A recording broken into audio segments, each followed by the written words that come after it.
Good morning, my bread baker friends. Here comes your crazy baker chick Ellen with another new bread recipe.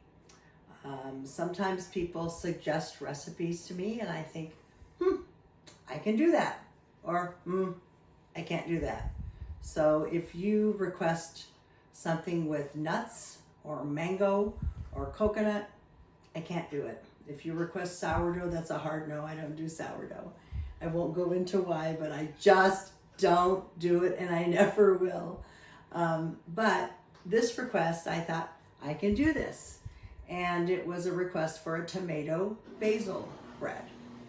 And I thought, well, okay, let's do it. So I experimented a few days ago and I just took a chance. I know that I always start out with 540 grams of bread flour, which is 4 cups. Now, there's a lot of debate about how many grams of flour per cup, and it completely depends on your measuring cups, how much you fluff or aerate your flour, and a lot of other factors. So I experimented a couple years ago and I fluffed and aerated my flour super well, and I got King Arthur bread flour at somewhere between 132 and 138 grams per cup. And so I go by 540 for 4 cups, which is 135 grams per cup. I know the bag says 120. I don't care. And just by the way, I've actually talked to King Arthur professional bakers about this on their baker's hotline, and they told me that I'm not off and that they can, all the bakers, be sitting at a table, and they do this from time to time, fluffing the flour, putting it in a measuring cup and weighing it, and they can never ever get all the same grams. So this is what I go by, 540 grams of King Arthur. Now, another flour may weigh differently. I only use King Arthur for this purpose. It works for me. So 540 grams and 300 grams of liquid is my starting point. And then I figure out the yeast, the salt, the sugar, the flavorings, depending on what I want to make. I do not know the science, for the most part, behind the baking. I don't know about hydration percentages. I don't know how to convert a recipe from a 2-pound to a 1-pound. I really don't. I don't know that stuff. I don't profess to know that stuff. I just experiment, and if it doesn't work, then I go back to the drawing board. So, that being said, I invented this recipe. I made it a few days ago. It worked. It was a hit. And so I'm going to make it for you. So the ingredients are, and you don't need to write anything down. The ingredients are tomato puree, which I have right there, water, and between the two of them it equals 300 grams. And then I have olive oil, and I have basil, and I'm going to talk about this basil. Probably looks weird to you. I'm going to talk about it in a minute. And then I also have, obviously, my bread flour, some garlic powder, some Italian seasoning, sugar, salt, and I put the yeast over here so I didn't put it in with the rest of the stuff because that goes in last. All right, so, and I almost forgot the star of the show, sun-dried tomatoes. So what I do is I use a certain amount of sun-dried tomatoes. I have it written down on my recipe, and it'll be in the recipe below. And I chop them up, and I coat them with a little flour, although they're very oily, so they absorb most of the flour. I kept having to add more. Just like if you coat raisins with flour to make a cinnamon raisin bread so the raisins don't clump. It's the same kind of thing. So I coated them with a little bit of flour, and I put them in at the add beep, which is after the kneading process is mostly done. My machine beeps when it tells me to add. Your machine may be different. You have to read your directions. Okay? So I want to talk a little bit about my basil, because I know it looks kind of weird. This is what I do. I buy bunches of fresh basil. I wash them very well. I lay them out on a dish towel and put another dish towel on top and roll them up and get them as dry as I can. I put them in my food processor and drizzle in some olive oil, and then I just process, and I freeze them in these little deals. It's probably an ounce. I kind of, wait, what does it say? It says 2 ounces. I didn't even know. So it's a little, like a salad dressing to-go container. These are 2 ounces. I probably got them at a store like Smart and Final. If you have that, you could figure this out. So I freeze it, and then when I make my huge Le Creuset 15-quart pot of spaghetti sauce, meat sauce, I use a whole one. I just put the basil cube in. So it's just basil and olive oil. There's nothing else in there. It's not pesto. It's not, pesto that I go buy in a jar. It is literally just food processed basil leaves and olive oil, and stays in there for a long time. And I always have it on hand so that I don't have to worry about remembering to go get fresh basil. Now, you know what? If you have dried basil and you want to make this bread today and you don't feel like going to the store to get fresh basil, use the dried basil. It'll have a slightly different flavor. It'll be fine. It's not a big deal, okay? I used garlic powder because I happen to be out of fresh garlic. You know what? If you want to use fresh garlic, what I would do is mince it very fine and saute it just a little bit before you put it in, and I would put that in with the wet ingredients. You can make this your own, and I always tell you that, okay? I always tell you that. One more thing before I go, because I'm going to turn off the camera and I'll put all the ingredients in and get the bread started. But I want to remind you that I now have a website, and it may take a few days for us to get this video up on the website. So if you happen to watch it today and you want to make the recipe, you will have to go to the description box in this video below. It's below the actual video screen, and get the recipe from there.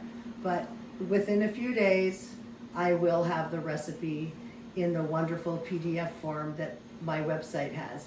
And the website is ellensbreadmachinerecipes.com. You don't have to write that down because I'm going to put the link right in the description, okay? But this recipe, if you're watching it as soon as I put this video out, you won't see it yet on the website, but it will be there soon. Okay, so I'm going to turn off the camera. I'm going to get all the wet ingredients in. Oh, by the way, I'm putting the basil in as a wet ingredient because it's wet. So the wet ingredients are the tomato puree, the water, the oil, and the basil. And then the dry ingredients are obviously flour, salt, sugar, garlic powder, Italian seasoning, and I'm only just using a little pinch, well, a little more than a pinch, I guess. And that's totally up to you also. And then I'll get it going. I'm going to use dough course, and I'll be back to show you what I do with the sun-dried tomatoes. So I just want to show you placement. The liquids go in first in my bread machine. Your bread machine may be different. I also don't need to warm my liquid because my bread machine has a rest period of about 23 minutes if you're using dough cycles, sometimes a little longer for if you're baking in the machine. And so I put the wet ingredients in, and that would be the water, the oil, and the basil, and the tomato puree, and then I put the bread flour on top. You can see that I have my Italian seasoning, dried herbs right there, the garlic powder right there.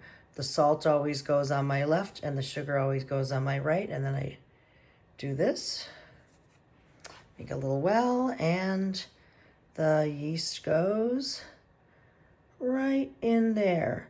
The yeast should not touch anything but the bread flour. I'm going to say it again. The yeast should not touch anything but the bread flour. I'm going to use dough cycle for this because just what I prefer. But you can certainly bake this in your bread machine all the way on your white or basic course. And I would probably use medium crust, okay? All right, see you in a bit. And I forgot to tell you, on my machine, when I use dough cycle, it takes about 23 minutes, as I said, to kind of preheat the ingredients.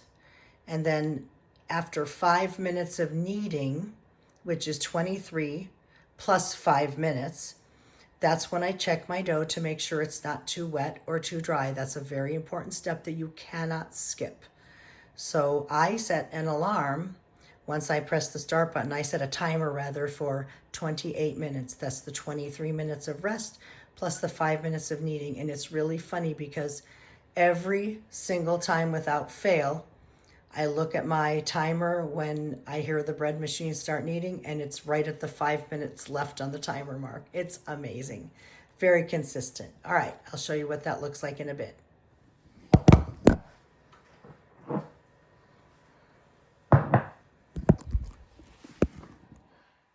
I almost forgot. This is what I'm using today. I don't eat these. In fact, when I tasted the bread before, I would only taste the bread part and avoid the little chunks of tomatoes because I don't like tomatoes. I like tomatoey things, but not tomatoes. I'm weird. I'm really weird about eating, you guys. So I think my dad got these at Costco, and they're sun-dried tomatoes and olive oil and Italian herbs. So they actually lend quite a bit of flavor to the bread. So I know you're going to ask me, so I just wanted to show you that. Here are the sun-dried tomatoes chopped up, and I kind of spread them out some so you could see, you know, about how big here. This is compared to a salad fork. I'm trying to give you a point of reference. Some bits are smaller than others. So they're very, very, very, very, very oily. So I'm going to mix in a little bit of flour, but I can't mix in too much flour. It'll affect the dough. And so what I do when the ad beep comes is I add, you know, maybe a fourth at a time. It'll work out. Don't worry. So here they are with a little bit of flour, maybe a teaspoon, teaspoon and a half, maybe 2 teaspoons. I don't know. It's not going to turn white, but they are slightly less oily, sticky, whatever than they were before. And so they're all ready for the ad beep now. It's time to check the dough to see if it is too wet, too dry, or Goldilocks just right. The first time I made it, it was too dry, and then I added too much liquid and it was too wet and I had to add flour. Oh my God. So here goes. Oh my gosh, looks like I adjusted the recipe completely. That is amazing. Okay, pretty smooth dough ball, tacky, but not sticky. It's not sticking to my fingers, it just has a bit of a tack. So when I adjusted my measurements, it was just right. Here we have a Goldilocks dough ball, yay! And now we're just waiting for the ad beep that tells me when I can add these sun-dried tomatoes. It's probably gonna be around 10 minutes. The problem is that I don't hear it if I'm not close by. So if I went in the living room and turned on the TV, I would miss it. If I went in my, what I call my oasis, which is what you would call your office or your craft room, but I call it my oasis because I escape into that. And I wouldn't hear the beep. So I kind of hang out near or in the kitchen or go in the living room, but don't turn on the TV or whatever so that I hear that beep. Because once it starts to rise, so I've got to catch it around when that ad beep goes off. That's really important to listen for. Read your instructions on your bread machine and you'll know when to do yours. I'm going to give you one more quick peek. See? One more quick peek before I let it go, because it's going to start rising in a minute.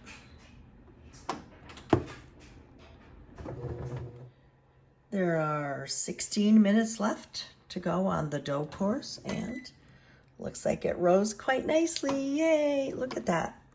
Isn't that beautiful? It basically smells like spaghetti sauce. See you in a minute. So guess what kind of bread this is? It's tomato swirl bread. Oh boy. Weird, weird, weird. So you can see that the sun-dried tomatoes, some of them might have like ground up and some of them, you can see the bits.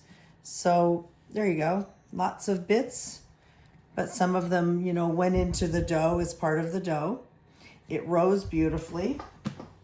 So now I'm just going to, I've been doing this lately. Move it over here for camera's sake. I've seen people do this to get a prettier loaf, so I'm going to fold that. I'm going to fold that. And then I'm just going to kind of roll, see if I can get it. You know, I am not good at shaping. I'm just not. Never have been. But I think this is pretty good. I'm going to pinch that. Maybe prettier on this side. I feel like the more I handle it, the worse I make it. Okay. So you can see that this is very, we'll call it marbled. Marbled with the sun-dried tomato. And as I said, some of it kind of disintegrated in and swirled, and some of it stayed in chunks. Got a good happy medium there. So I'm gonna plunk this into my loaf pan, and in case you've not watched any of my other videos, what I do is I spray canola oil spray in my bread pan. And by the way, this is my favorite loaf pan. It's a Williams-Sonoma Gold Touch 1.5 pound. They don't make a 2 pound, I don't know why, but actually I make 2 pound recipes and this is the perfect size, so I don't understand it, but it's perfect. And they say never to use Pam brand nonstick spray on these Gold Touch things. So not sure why, some kind of chemical, but my canola oil spray from Costco doesn't seem to hurt it. You don't have to get this, I'm not saying that, but that's what I use.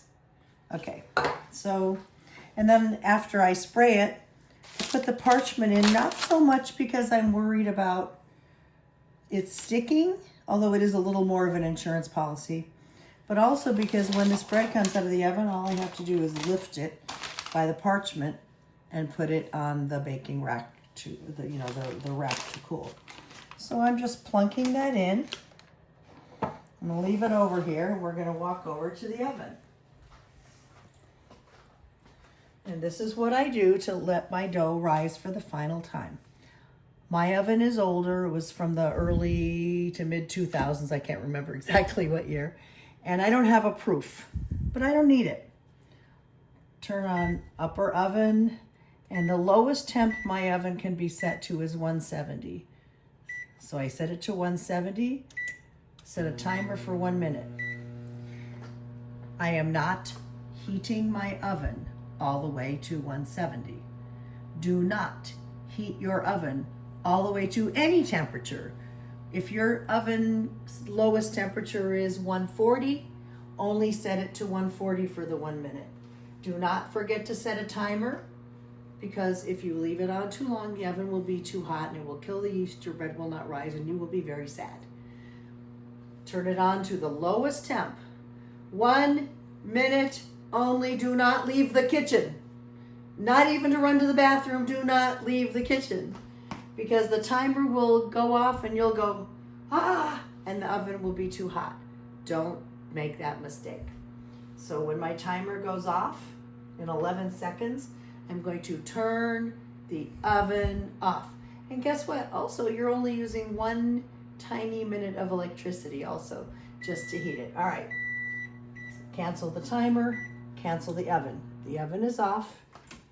And when I open this, it just feels like walking out of a cool room into a hot day that's about 85 degrees-ish. Like when you walk out in the summer and, oh, it's kind of warm.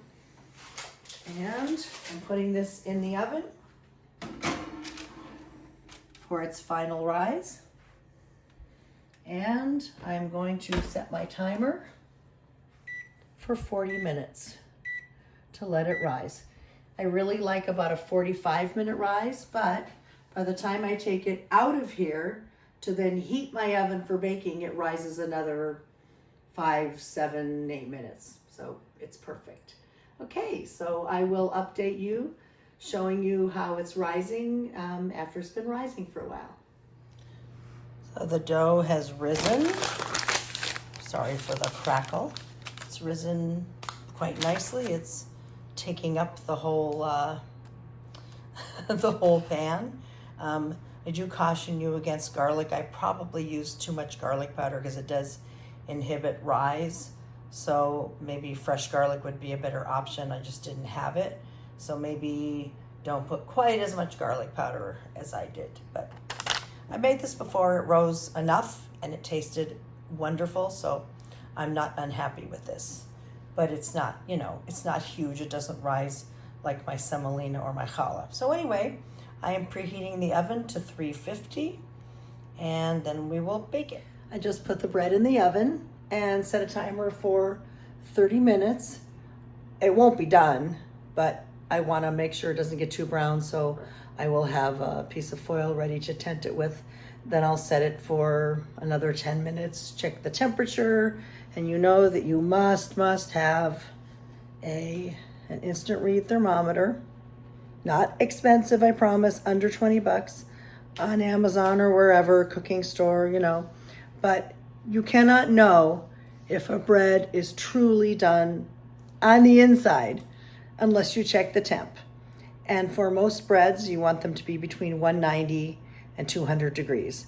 If you're making an enriched bread that has like egg and milk and butter, you want it to get to the 200 mark. For this bread, it could stop at 190-ish, so make sure you get an instant read thermometer. I'll show you what it looks like when it's done baking. The timer just went off for that first 30 minutes, and we're gonna see what it looks like. Ooh. All right, I gotta put this phone down and I will check its temp, but I'm sure it's not quite done. This is how you have to do it. The bread was only at 147 degrees. I almost said disease, degrees. And so I've set the timer for another 12 minutes. And it may or may not quite be to 190 by then, but we'll check. You say tomato, and I say tomato. You say tomato and basil and garlic and Italian herbs and bread flour and oil. All right, this is the big reveal. Cross your fingers, everybody.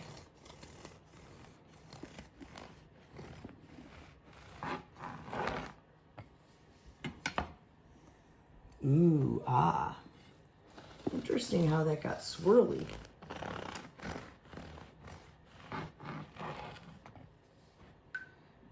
Huh. And the swirly gets bigger. So as I said, some of the tomato bits get kind of crushed up in there and go into the dough, and some do that. But you can tell they're all over, so anyway, I'm gonna keep cutting this.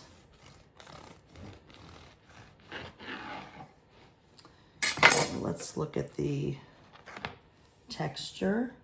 It's very soft.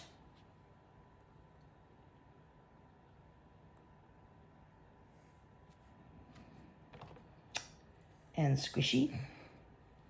So it's not a dense, heavy bread. It's just really, really delicious. Here we go. The big taste. It's so good. You want a bread that tastes like a bowl of spaghetti? Seriously, here it is. If you didn't want the sun-dried tomatoes, obviously you could leave them out. I'm the one who doesn't like tomatoes, so I would leave them out if it was just for me. But here we go. Tomato, basil, starring sun-dried tomatoes.